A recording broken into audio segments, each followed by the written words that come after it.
Today, a strange silence hangs over Moscow. No furious threat from the Kremlin, no promise of retaliation on the evening news, no counterstrike, just silence the kind that settles over a fortress in the last quiet moment before its walls are tested. The silence before the storm. Because nearly 5,000 miles away on a single afternoon on Capitol Hill, a small group of American lawmakers did something that 4 years of battlefield fighting never could. They reached past their own president. They reached past the Speaker of their own House. And they put their signatures on what may become the death warrant for the machine that pays for Putin's war. It did not arrive as a missile or a tank column or a new front. It arrived as a number. 500. 500%. A single figure buried inside a bill most of the world has never read, and that one number is aimed with surgical precision at the one artery keeping the Russian war economy alive. This is the story of how a fortress that looked unbreakable turns out to have been built on a single pipe. It is the story of how Moscow spent 3 years convincing the world its economy was sanction-proof, and how in one stroke, Washington moved to prove the opposite. And it is the story of a vote just days away that the Kremlin is watching far more closely than any offensive on the front. So let's walk the walls of this fortress together. And let's find the gate. For more than 3 years, the conventional wisdom in capitals from Berlin to Beijing was simple, and it was devastating to morale in Kyiv. The sanctions had failed. And on paper, the wisdom looked correct. After the full-scale invasion in 2022, the West hit Russia with the heaviest sanctions ever imposed on a major economy. The predictions were apocalyptic. A ruble in freefall factories shuttered a financial collapse within months. Instead, Russia did something almost no one expected. It adapted. By 2024, the Russian economy was not collapsing. It was growing by roughly 4%. Unemployment fell to record lows. Household incomes were rising. The government pumped enormous recruitment bonuses into the poorest regions of the country, turning the war itself into a strange kind of economic stimulus. Federal spending surged by about a quarter in a single year, climbing past $500 billion. And through it all, the oil kept flowing and the cash kept coming. The numbers behind that survival were staggering. In 2024, Russia's oil and gas revenue reached more than 11 trillion rubles, its second highest level in 7 years. Oil taxes alone brought in close to $90 billion. Every prediction of imminent ruin had been wrong, and Moscow knew it. Russian officials began saying it out loud. The West had thrown its worst, and the fortress was still standing. How? Because Putin did something clever. When Europe slammed its doors, he did not stop selling oil. He simply changed the address on the envelope. Before the war, Europe was Russia's great customer, buying around 175 million tons of Russian oil a year. By 2025, that figure had collapsed to roughly 25 million tons, an almost 90% drop. A catastrophe on the surface. Except Moscow had already rebuilt the plumbing. It redirected that ocean of crude east toward Asia, toward the two hungriest energy markets on Earth. In the year 2020, Asia and Oceania took around 41% of Russia's crude exports. By 2024, they took 81%. To move all that oil past Western insurance rules and price caps, Russia assembled what analysts now call a shadow fleet. Hundreds of aging tankers with obscured ownership, murky flags, and no Western insurance hauling crude through the dark corners of the global market. A smuggler's armada built at sea almost overnight. When the G7 capped the price of Russian oil at $60 a barrel, this ghost fleet is what let Russia sail straight through the cap as if it were never there, keeping millions of barrels a day moving to buyers who asked no questions. And it worked. Oil shipments stayed steady. The state took its cut. The budget stayed close to balanced. The war machine kept humming. So this was the monument Putin built, a war economy that had supposedly been sanction-proofed. A fortress with thick walls, a shadow navy, and 2 new patrons in the East who seemed perfectly willing to keep the lights on in Moscow, no matter what the West threatened. From the Kremlin's windows, it looked impregnable. It looked like a masterpiece of survival. There was only one problem with the masterpiece, and it is the kind of problem you do not notice until the day someone decides to exploit it. A fortress with only one gate is not a fortress. It is a trap that simply hasn't been sprung yet. Layer 1, the artery. Every war runs on money, and in Russia that money has a single dominant source. Revenue from oil and gas has long been the most important stream of cash the Kremlin has. Over the past decade, it has supplied somewhere between 30 and 50% of the entire federal budget. In 2024, it made up roughly 30% of federal revenue. The oil and gas sector accounts for about a fifth of Russia's entire economy. There is no other single source remotely as important. When Washington first banned Russian oil back in 2022, the president of the day described it accurately as a strike at the main artery of Russia's economy. To grasp how central this artery is, consider the history. Back in the mid-2010s, oil and gas supplied close to half of all federal revenue. Russia has worked for years to diversify to lean less on crude, and even after all that effort, oil and gas still funded roughly a third of the state in 2024 and remains the single largest source of money the Kremlin controls. When independent analysts brief the U.S. government on Russia's weak points, this is the number they keep returning to. Russia's entire fiscal stability rests more than on anything else on its ability to keep selling oil. That is the right word. Artery. Not one revenue stream among many, the artery. Cut it deeply enough, and everything downstream begins to fail: the deficit, the reserves, the ruble, the ability to keep paying soldiers and pensioners at the same time. For 3 years, the West kept jabbing at that artery with a series of small knives: price caps, partial embargoes, vessel listings. Painful, but survivable. Russia bled slowly and kept walking. The fortress held. The bill now heading to the House floor is not a small knife. It is built to sever. Layer 2, the choke point. Here is the cruel irony at the heart of Putin's masterpiece.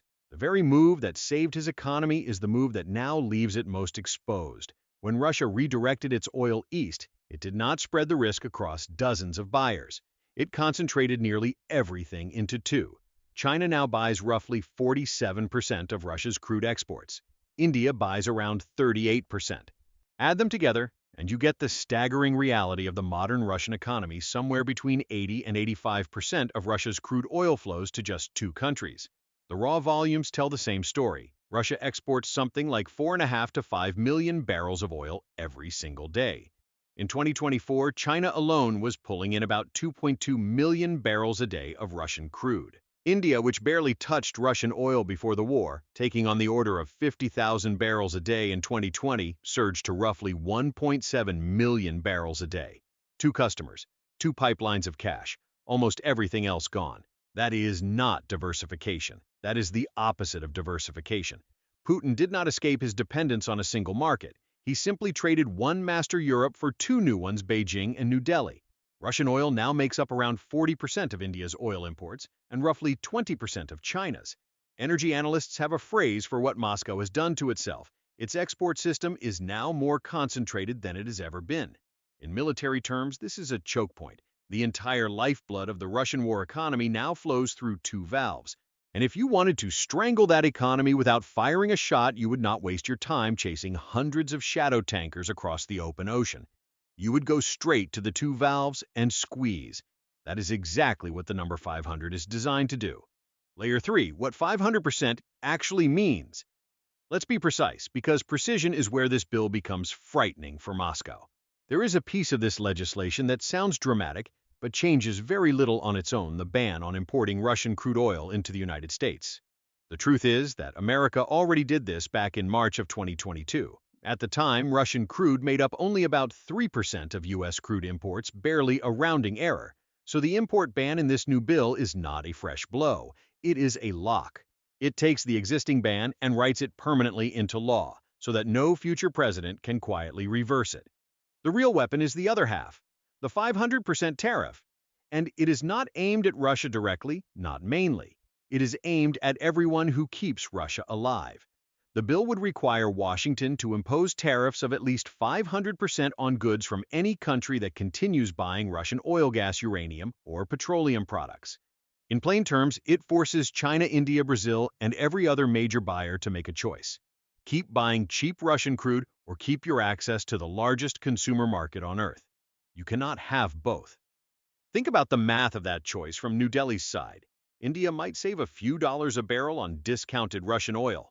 But a 500% tariff on everything India sells to America, its pharmaceuticals, its textiles, its machinery, its software services, would be economic self-destruction many times larger than any saving at the pump. The bill's authors understand this perfectly. The goal is not to punish India or China for their own sake. The goal is to make Russian oil so toxic to touch that even Russia's closest economic partners decide it simply isn't worth it. The strategy has a name its sponsors like to use: put Russia on a trade island and let the cash dry up while it sits there alone. That is the design. Senator Lindsey Graham, who has pushed the Senate version with more than 80 co-sponsors, has called it exactly what it is. He called it a sledgehammer. He called it an economic bunker buster aimed at China, India, and Russia all at once. On top of that, the bill stacks more a 500% duty on Russian goods coming directly into the United States, blocking sanctions on Russia's largest banks and its oil and mining companies, $8 billion authorized for new weapons sales to Ukraine, and an extension of the Lend-Lease program that lets American hardware flow to the front. One more detail matters because it is the part the Kremlin understands best. These sanctions are written as a trigger. They snap into force if Russia refuses to negotiate in good faith, breaks a peace deal, or invades again. This is not just a punishment. It is a loaded gun placed on the table with the safety off pointed at Putin's wallet. And the message is simple. Keep stalling and we pull it. Layer 4. This is not a theory. Now, a skeptic will say all of this is speculation, tariffs that haven't passed, threats that may never be enforced. Washington bluster. Except we already have the experiment.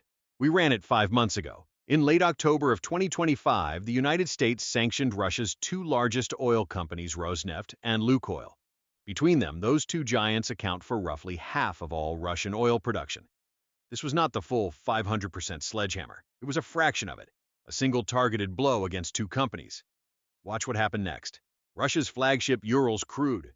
The lifeblood grade crashed to around $36 a barrel at the Black Sea, the lowest price in nearly 3 years. The discount that Russia is forced to offer just to find buyers blew out from about $11 a barrel to more than $20. Russian oil tax receipts fell 27% year over year in October alone. By the data of independent trackers, Russia's energy export revenue dropped to its lowest level since the full-scale invasion began, its daily fossil fuel earnings sinking to around 524 million euros a day, a level not seen since the war started. The price collapse was visible in real time. At the port of Novorossiysk, a barrel of Urals was changing hands in mid-November for about $45, the lowest since the spring of 2023. And here is the detail that should worry Moscow most. It was not American warships that did this. It was American paperwork. A U.S. Treasury official noted that Chinese and Indian banks and refineries were, in his words, risk-averse, that they recognized how much their relationships with the West were worth and were moving to comply. In other words, the mere threat of being cut off from the dollar was enough to make Russia's lifeline customers flinch. No shot was fired. The discount did the bleeding. And those two precious customers, China and India, the buyers who were supposed to stand by Moscow no matter what, began scrambling for alternatives, almost immediately turning to Saudi Arabia and Oman to avoid getting caught in the American net. Refiners and banks in both countries started quietly stepping back because the one thing they value more than a cheap barrel is access to the Western financial system. Graham has pointed to an even smaller example. A 25% tariff, not 500, just 25, was already enough to push India to start cutting its Russian oil purchases. So understand what the October preview actually showed. Half a sledgehammer aimed at part of the choke point already sent Russian oil to a 3-year low and tore a hole in the Kremlin's tax revenue. The bill on the House floor is the full sledgehammer aimed at the entire choke point, all the buyers at once. The question is no longer whether it would hurt. The question is how deep the wound goes. Layer 5, closing the smuggler's road. But the vice does not stop at the buyers. It is also tightening on Russia's last escape hatch, the Shadow Fleet. For 3 years, those ghost tankers were how Russia cheated the cap and kept the oil moving. But the West has been hunting them ship by ship. In January of 2025, Washington sanctioned more than 180 of these vessels in a single sweep. The European Union and its partners have pushed the price cap lower, still down toward $47 a barrel, tightening the legal noose around every compliant cargo. And the United States in particular has had real success among the vessels it has directly sanctioned. Only about 15% kept loading oil at Russian ports afterward.